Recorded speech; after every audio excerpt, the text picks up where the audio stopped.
Pilipinas, Vice President Sara C. Duterte!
Magsiupo mga minamahal ko pong batang Maynila. Muli po, palakpakan po natin Vice President Sara Duterte!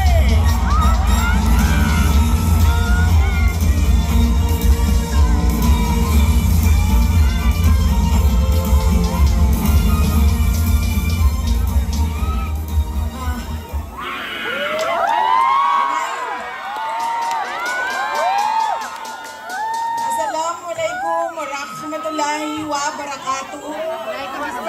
Kadayaw mayong gabi kaninyong tanan. Magandang gabi sa inyong lahat.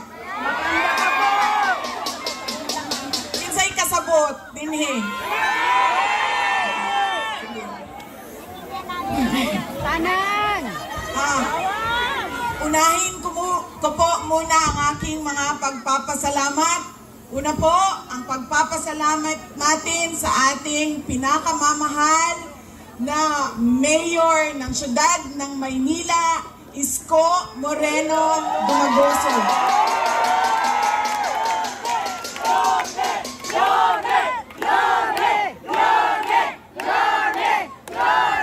Nagpapasalamat po ako sa kanya dahil ipinahiram niya po ang inyong entablado at ang inyong mikropono para po sa mga senador ng Duterte. Maraming salamat, Mayor.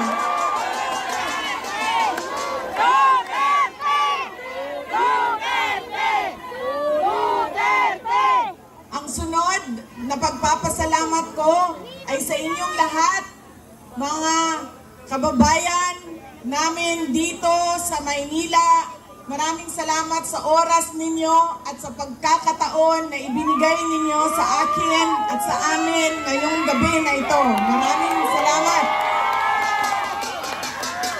I love you! Madami sa inyo ang hindi pa, wala pa na nihapon, hindi pa na naghapunan. Marami sa inyo ang hindi pa naghapunan, hindi pa nakaluto, at kanina pa dito, mainit, pero nandito kayo para sa amin at para sa bayan. Maraming salamat sa inyong lahat. Ang susunod ko pong pagpapasalamat, mahal ko kayo, ma'am. Mahalin din natin patuloy ang ating mahal na inang bayan, ang Pilipinas. I love you, Sarah! I love you too. Sisterly love na ito, sis. Mahal ko kayo. Kaya ako nandito ngayon. Ang susunod po na pagpapasalamat pasasalamat ay mula po sa pamilya namin. Papasalamat po kami sa pagmamahal at suporta na ipinapakita nyo kay dating Pangulong Rodrigo Duterte. Maraming salamat po.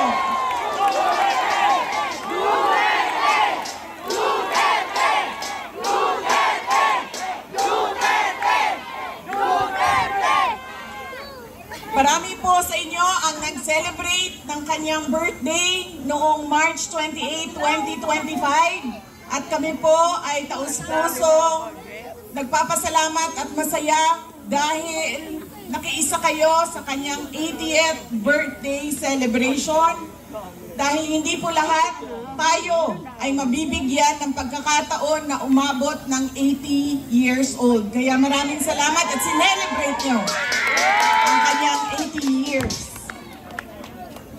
Ang susunod na pagpasalamat ay mula po sa akin. Maraming salamat sa inyong suporta, sa inyong kampanya at sa inyong boto para sa akin noong halalan ng 2022. Maraming salamat sa suporta ninyo. At syempre, ang aking pagpapasalamat pa rin sa patuloy ninyo na pagtitiwala sa akin at sa aking mga kasamahan at sa aming opisina, ang tanggapan ng pangalawang Pangulo ng Pilipinas. Maraming salamat. Ang amin pong pamilya ay merong malaking utang na loob sa inyong lahat, mga kababayan namin, sa inyong sa pagkakataon na inyong ibinibigay sa amin na makapaglingkod sa ating bayan. Dako kayo ang amo ang utang nga kabubuton kaninyong tanan, mga kaigsuunan namo. Sa higayon nga gihatag ninyo kanamo nga makaserbisyo sa ato ang nasod. Daghan kayong salamat.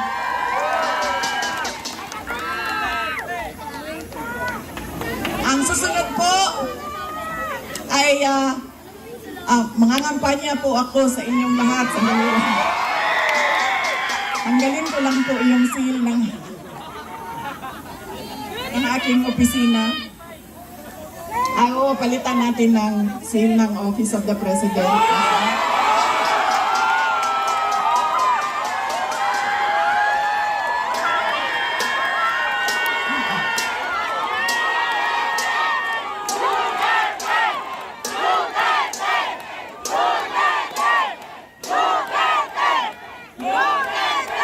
Tinanggal ko lang kasi iba kasi yung opisina, iba din yung pangangampanya. Pero kung sa Pangulo lang, pumili na lang kayo. Si Isko Moreno o si Sara Duterte, wala kaming problema.